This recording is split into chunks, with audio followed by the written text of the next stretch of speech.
Salut à toi Clément Meni pour te servir. Est-ce que ça t'est déjà arrivé d'avoir une idée, un projet, quelque chose qui demeure dans ta tête et tu as envie de mettre des actions dessus, tu as envie de le voir se réaliser, donc légitimement tu passes à l'action, puis tu fais quelques recherches, t'en parles à ton entourage, tu vois un petit peu si ton idée elle est déjà prise, et là qu'est-ce qui se passe? Ta motivation elle baisse de 200 à 150, de 150 à 100, de 100 à 50, pour une bonne raison, c'est qu'en fait tu te rends compte, après tes recherches, que tu n'es pas tout seul à avoir eu la même idée. Tu te rends compte qu'il y a déjà eu quelqu'un qui a déjà eu la même idée que toi, peut-être depuis longtemps il a déjà lancé le projet, ou alors qu'un projet est en cours de lancement, et en fait, du coup tu te dis mince, ton idée elle était pas si bien que ça, tu te dis mince, mon idée, je pensais que c'était une bonne idée, que ça allait révolutionner le monde, mais je me rends compte qu'il y a déjà quelqu'un qui a eu la même idée que moi, ça me saoule. Tu mets l'idée de côté, tu passes à autre chose. Et si tu te reconnais dans ce que je viens de dire, que ce soit pour une idée que tu as eue un jour ou n'importe quel projet, assis-toi bien sur ta chaise. Si tu fais la vaisselle, arrête tout, pose sur une chaise, installe-toi bien parce que je vais devoir t'annoncer quelque chose. Une mauvaise nouvelle, du moins je vais t'annoncer une nouvelle. Tu es victime du syndrome du précurseur. Bon, c'est un syndrome que j'ai inventé, t'inquiète pas, je ne l'ai pas trouvé sur Doctissimo, je sais pas trop quoi, t'as rien, t'as pas de cancer au niveau du genou droit. Par contre, le syndrome du précurseur, c'est un syndrome qui est particulièrement handicapant. D'ailleurs, je le définis comment? C'est le désir handicapant d'être le premier à lancer un projet. Le désir handicapant, je souligne bien sur handicapant, on va voir ensemble pourquoi c'est handicapant, d'être le premier à lancer un projet. Et en fait, comment il est né, pour m'expliquer un petit peu comment il est né ce syndrome, il est né avec les grandes success stories qu'on entend depuis qu'on est tout petit, même aujourd'hui encore avec les startups qui lèvent des millions d'euros. En fait, c'est des success stories de personnes qui ont une idée, qui ont impacté à travers leur idée, qui ont révolutionné. On pourrait prendre Mark Zuckerberg avec Facebook, ou alors Bill Gates et Microsoft. Il y en a plein d'autres, en fait, des personnes qui ont eu des idées et qui ont créé des produits, des choses, des concepts qu'on utilise encore aujourd'hui et qui ont réussi grâce à ça, on va dire, entre guillemets, qui ont réussi par ça. Et en fait, on se dit du coup, naturellement, par réflexe, que pour avoir le même niveau de succès, on va devoir avoir une idée au moins aussi incroyable, une idée au moins aussi spectaculaire, aussi révolutionnaire, une idée que personne n'a jamais eue, un progrès technologique fou, créer des voitures qui volent, ou je sais pas, avoir une idée que personne n'a jamais eue, du moins créer quelque chose que personne n'a jamais pu faire. Et on se dit que pour avoir un tel niveau de succès, on doit obligatoirement avoir ce processus de création.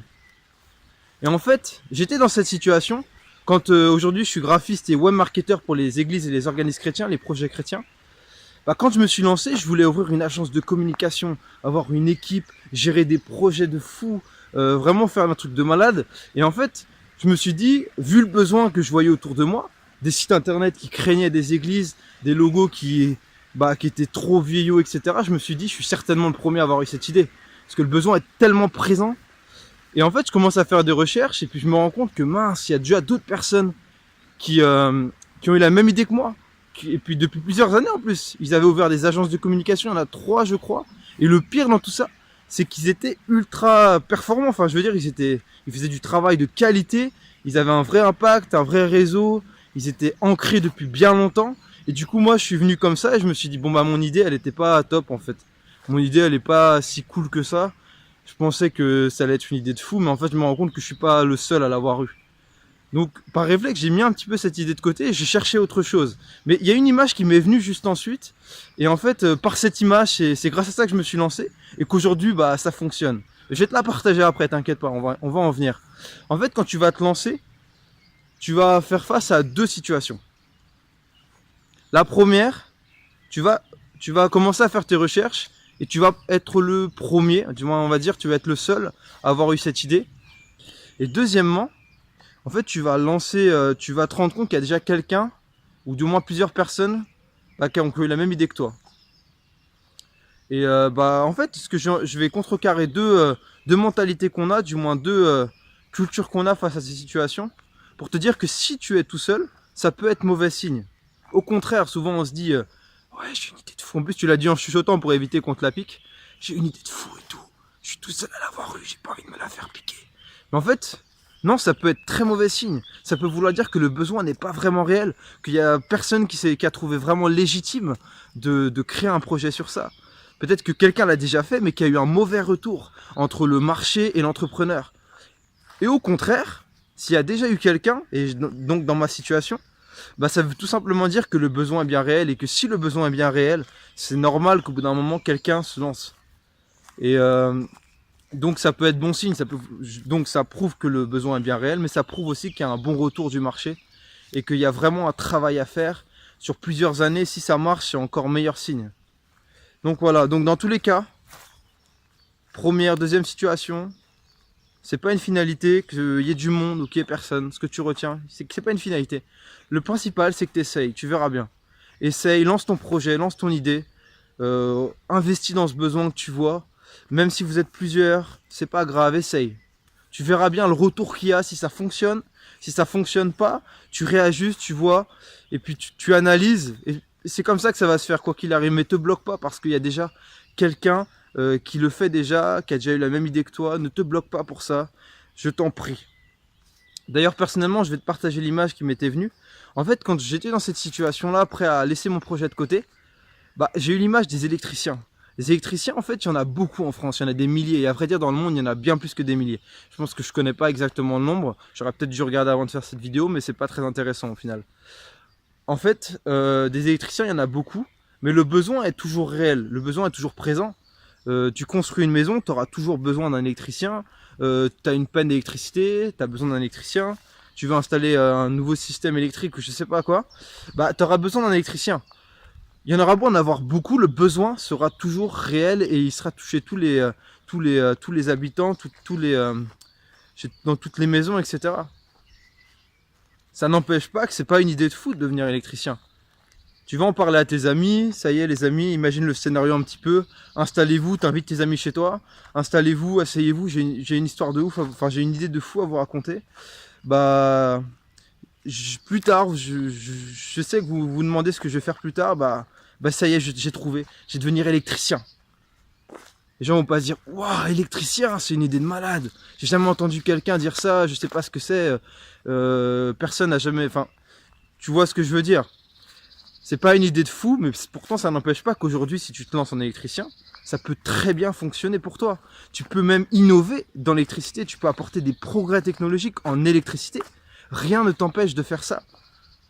Et ce sera pareil pour l'entrepreneuriat, dans n'importe quel projet que tu vas lancer. Le plus important, c'est pas de te baser sur ton idée. Ça va pas être de te baser sur une idée de malade, mais ça va être de te baser sur le besoin. Si le besoin est bien réel, investis du temps, investis de l'argent, investis des idées innovantes, et et regarde comment ça fonctionne. Une idée innovante, en réalité, c'est plus un outil qu'un support. Le support est le besoin, l'idée innovante vient répondre aux besoins. Donc des idées innovantes, tu vas en avoir plusieurs à partir du moment où tu vas te lancer sur ce besoin. Le monde n'a pas besoin de personnes qui apportent des idées de fous, des idées de malades, que personne n'a jamais entendu. Le monde a surtout besoin que tu répondes, toi, personnellement qui me regarde, à ses besoins. J'ai besoin que tu répondes à mes besoins. Nous avons besoin que tu répondes à nos besoins.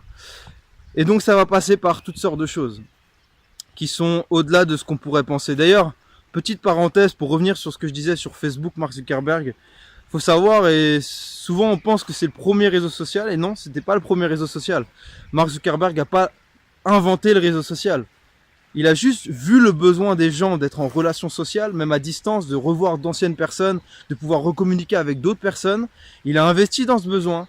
Il a eu plein d'idées encore aujourd'hui. Ils ont des idées innovantes et ça fonctionne. Retiens ça, juste investis, trouve un besoin qui te correspond. Investis dedans, regarde comment ça marche. Préoccupe-toi pas si vous êtes plusieurs ou si tu es le seul. Dans tous les cas, il faudra que tu essayes.